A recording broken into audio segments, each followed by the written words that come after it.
Hello everyone, welcome to Self Grow channel. आज हम लोग बात करने वाले हैं यूनिवर्सल लॉ ऑफ ग्रेविटेशन और इसका दूसरा नाम होता है न्यूटन्स लॉ ऑफ ग्रेविटेशन।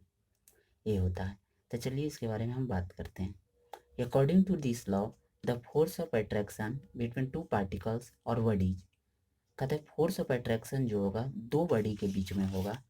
जैसे दो बॉडी है, ए बॉडी है, एक बी बॉडी है। दोनों का मास मान लेते हैं m1 है और दूसरा का मास क्या है, m2 है। ये दोनों के बीच में डिस्टेंस क्या है, r है। मान लेते हैं दूरी दूरी दोनों सेंटर के डिस्टेंस क्या है, r है।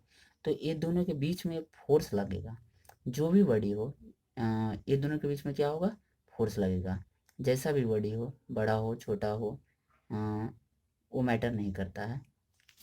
ये दोनों के बीच में क्या होगा, फोर्स लगेगा। तो फोर्स जो लगेगा वो क्या होगा, डायरेक्टली प्रोपोर्शनल होगा मास का।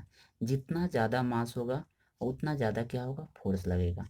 मतलब फोर्स क्या होगा, डायरेक्टली डायरेक्टली मतलब मास बढ़ेगा तो क्या होगा, फोर्स ऑफ अट्रैक्शन बढ़ेगा। तो force is directly proportional to m1 and force is directly proportional to m2। दोनों मास जितना ज़्यादा होगा उतना ज़्यादा फोर्स लगेगा। ये क्या होगा, डायरेक्टली मतलब मास बढ़ेगा तो फोर्स ऑफ अट्रैक्शन भी बढ़ेगा। दूसरा क्या है, फोर्स जो न्यूटन्स लॉ ऑफ ग्रेविटेशन के अकॉर्डिंग जो फोर्स होगा दोनों बॉडी के बीच में, इन्वर्सली प्रोपोर्शनल होगा distance between them. Inversely proportional मतलब यदि आर बढ़ता है तो क्या होगा, फोर्स ऑफ अट्रैक्शन घटेगा। ये बढ़ेगा तो क्या होगा, फोर्स ऑफ अट्रैक्शन क्या होगा, घटेगा। जितना ज़्यादा दूर जाएगा बॉडी उतना ज़्यादा क्या होगा, अट्रैक्शन फोर्स ऑफ अट्रैक्शन क्या होगा, कमेगा। मतलब यदि डिस्टेंस को कमाते हैं दोनों के बीच में, दो बॉडी है दोनों के बीच में, बड़ी मान लो तो बड़ी यहाँ पहुँच गया, दोनों में डिस्टेंस घटाएंगे तो क्या होगा, फोर्स ऑफ अट्रैक्शन बढ़ेगा। समझ गए। तो यही स्टेटमेंट यहाँ पे बोल रहा है कि according to this law the force of attraction between two particles और बॉडी इज क्या होगा, inversely proportional to the square of the distance between this particle और बॉडी। ये जो होगा इन्वर्सली प्रोपोर्शनल होगा। इन्वर्सली मतलब यदि डिस्टेंस बढ़ता है तो क्या होगा, फोर्स ऑफ अट्रैक्शन रहेगा। स्क्वायर ऑफ द डिस्टेंस, ये डिस्टेंस का स्क्वायर होगा। यहाँ पे जो आर ले रहे हैं क्या होगा, आर स्क्वायर होगा, क्योंकि स्क्वायर के इन्वर्सली प्रोपोर्शनल है। और दूसरा क्या है, directly proportional to the product of their masses.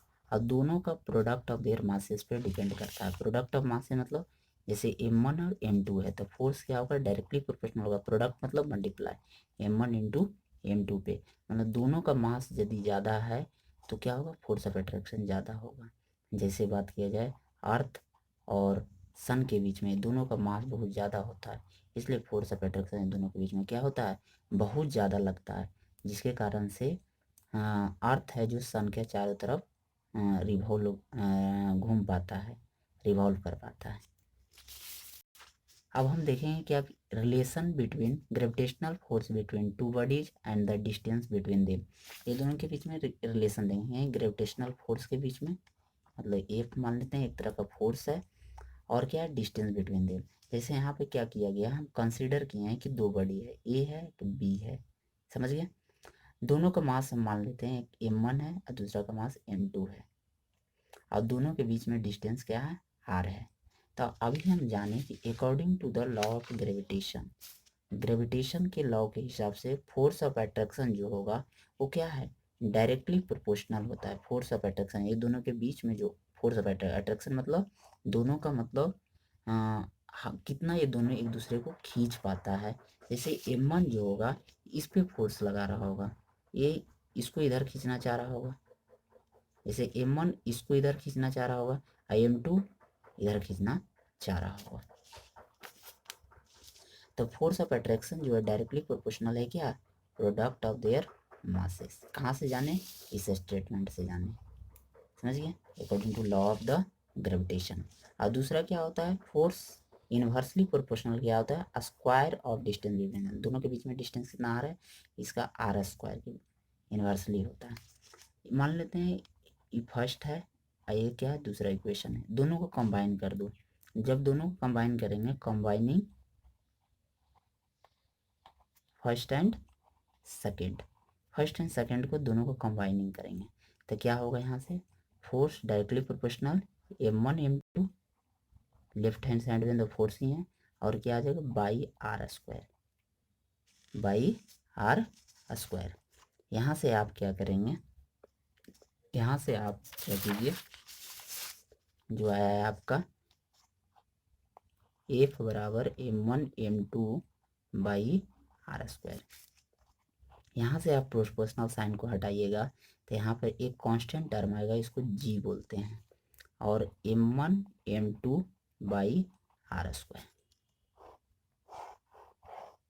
ये किसका आया, एक को क्या बोलते हैं ग्रेविटेशनल फोर्स, ये क्या आ गया आपका ग्रेविटेशनल फोर्स।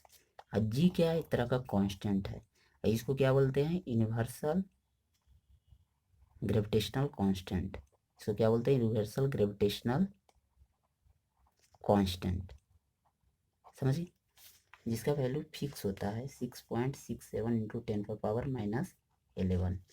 समझ गए, इसका यूनिट क्या होगा ये देखते हैं, इसका यूनिट क्या होगा जी का ग्रेविटेशनल कांस्टेंट हो। जहाँ भी आपको यूनिट निकालना हो यहाँ पे आप क्या कीजिए, जो फार्मूला आया है आपका, फार्मूला क्या आया है एफ बराबर जी m1 m2 by r square. आप क्या कीजिए जी को इधर ही रहने दीजिए, किधर राइट हैंड साइड में, और जितना भी टर्म है उधर लिख लीजिए, एफ इधर क्या है डिनोमिनेटर में उधर जाएगा तो आर स्क्वायर, और ये क्या है ये नीचे आ जाएगा आपको m1 m2। आप यहाँ से क्या कर सकते हैं, जी का यूनिट ऑफ जी निकाल रहे हैं तो फोर्स का यूनिट क्या होता है न्यूटन, और डिस्टेंस को हम लोग क्या चीज़ मेजर करते हैं, आर क्या है डिस्टेंस ही है, तो डिस्टेंस को हम लोग मीटर में यूज करते हैं, लेकिन यहाँ पर आर का क्या है स्क्वायर है तो मीटर स्क्वायर हो जाएगा। अब मास का यूनिट क्या है केजी, और दूसरा भी एक m1 का मास केजी है, दूसरा का भी यूनिट क्या होगा केजी, तो यहाँ से आपको जी का जो यूनिट आ जाएगा क्या आ जाएगा न्यूटन, और ये क्या हो जाएगा मीटर स्क्वायर बाई केजी, कितना केजी का स्क्वायर, 2 केजी है आपको तो केजी का स्क्वायर आ गया, ये आपका यूनिट ऑफ जी आ गया। मतलब यूनिट ऑफ जी मतलब gravitational constant, universal gravitational constant, जिसका newton metre square by kg square क्या आ गया, इसका यूनिट आ गया आपको। और आप इसको इस तरह से भी लिख सकते हैं, जी का जो यूनिट आया है newton metre square kg square को आप न्यूटन मीटर स्क्वायर, और ये जो केजी स्क्वायर इसको ऊपर आप भेज दीजिए तो ये क्या हो जाएगा -2, पावर ऊपर जाने पे माइनस हो जाता है तो -2 लिख सकते हैं। तो ये आपका आ गया क्या universal of unit of g newton metre square पर केजी स्क्वायर, तो यहाँ पे जो वैल्यू आ जाएगा न्यूटन मीटर स्क्वायर पर केजी स्क्वायर, यही यूनिट आ गया। इसका जो वैल्यू होता है हर जगह क्या होता है फिक्स होता है। ग्रेविटेशनल फोर्स को दूसरा नाम जो हम पढ़े थे कि यूनिवर्सल लॉ ऑफ ग्रेविटेशन क्यों कहते हैं, क्योंकि यह जो फोर्स है, फोर्स ग्रेविटेशनल फोर्स का जो फार्मूला आया है यह हर जगह एप्लीकेबल है, इवन कहीं भी चले जाएं, इवन मून पे भी चले जाएंगे तब पर भी ये फार्मूला एप्लीकेबल है। छोटा बॉडी हो बड़ा बॉडी हो साइज पे भी मैटर नहीं करता है, आज है कल है, मतलब ऐसा नहीं है कि सुबह में फोर्स दूसरा था शाम में फोर्स ऑफ अट्रैक्शन कोई और हो गया, तो ये क्या होता है हर जगह फिक्स्ड होता है, फिक्स्ड होता है मतलब कहीं भी अप्लीकेबल है, इसलिए हम इसको क्या बोलते हैं यूनिवर्सल लॉ ऑफ ग्रेविटेशन बोलते हैं। इसमें हम एक और देखेंगे, जो क्या देखने वाले हैं हम लोग कैरेक्टरिस्टिक्स ऑफ ग्रेविटेशनल फोर्स, जो हम कैरेक्टरिस्टिक्स देखेंगे क्या क्या इसके ग्रेविटेशनल फोर्स से कैरेक्टरिस्टिक्स है। Gravitational force between two bodies or object does not need any contact between them. It means gravitational force is action at a distance.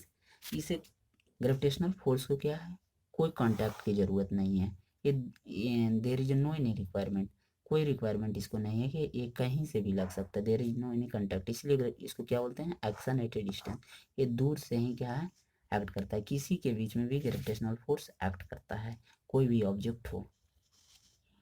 Gravitational force between two bodies varies inversely proportional to the square of the distance between them.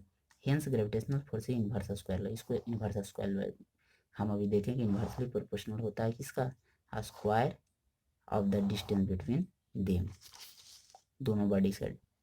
Gravitational force between two bodies और object form an action reaction pair. एक पे action लगेगा, एक दूसरे पे reaction होगा। जैसे ये बॉडी क्या है, इसको खींच रहा है इस तरफ से, समझ रहे हैं, तो इधर एक तरफ का एक्शन होगा और दूसरा क्या होगा, रिएक्शन फोर्स एक्ट करेगा, समझ रहे हैं। यदि इसमें ये बॉडी इसको खींच रहा है इस तरफ, तो इसमें भी क्या होगा, रिएक्शन आ रहा होगा, ये भी इस बॉडी को इस तरफ खींचेगा, तो इस पर एक्शन लगा, तो ये भी क्या है, इधर इस तरफ से, मतलब अपने तरफ से इधर से रिएक्शन लगाएगा, इसको खींचने का कोशिश करेगा, इस पर एक्शन हो तो इस पर क्या आ गया, रिएक्शन आया, समझिए। Gravitational force between to small bodies is very small. छोटा बॉडी होगा तो कम लगेगा। On the other hand gravitational force between to large body is large. ज़्यादा बड़ा बॉडी होगा तो कितना होगा, ज़्यादा फोर्स ऑफ अट्रैक्शन काम करेगा। जैसे क्या है, अर्थ और सन के साथ क्या होगा, ज़्यादा force of gravitational force of attraction add करेगा। इसी कारण अर्थ और सन, अर्थ है जो सन के चारों तरफ मूव करता है। मून हो जाए और अर्थ हो जाए, तो मून क्या है, मून का भी साइज बहुत ज़्यादा है, अर्थ का भी साइज बहुत ज़्यादा है, तो ये दोनों के बीच में क्या होगा, ग्रेविटेशनल फोर्स ऑफ अट्रैक्शन बहुत ज़्यादा लगेगा। ये सब इसका इम्पोर्टेंस है कि ये सब के कारण ही, ग्रेविटेशनल फोर्स के कारण ही क्या है, अर्थ सन के चारों तरफ मूव करता है, मून अर्थ के चारों तरफ मूव करता है। कोई भी सैटेलाइट जो रहता है, आर्टिफिशियल सैटेलाइट की बात किया जाए, वो भी क्या होता है, अर्थ के जो चारों तरफ घूमता है ड्यू टू ग्रेविटेशनल फोर्स के कारण ही। ये सो इम्पोर्टेंट हुआ। जैसे टाइड्स आता है सी में जो टाइड्स आता है, उसका भी कारण क्या होता है, gravitational force between the moon and earth. Moon and earth के बीच में ज़्यादा ग्रेविटेशनल फोर्स एक्ट करता है, जिसके कारण से टाइड्स क्रिएट होता है। तो आज के लिए इतना ही। उम्मीद करता हूँ आपको वीडियो पसंद आया होगा। तो please like and subscribe my channel. Thank you. यदि आपको किसी भी टॉपिक पर वीडियो ज़रूरत है तो कमेंट सेक्शन में ज़रूर कमेंट करें। आज के लिए इतना ही। Thank you.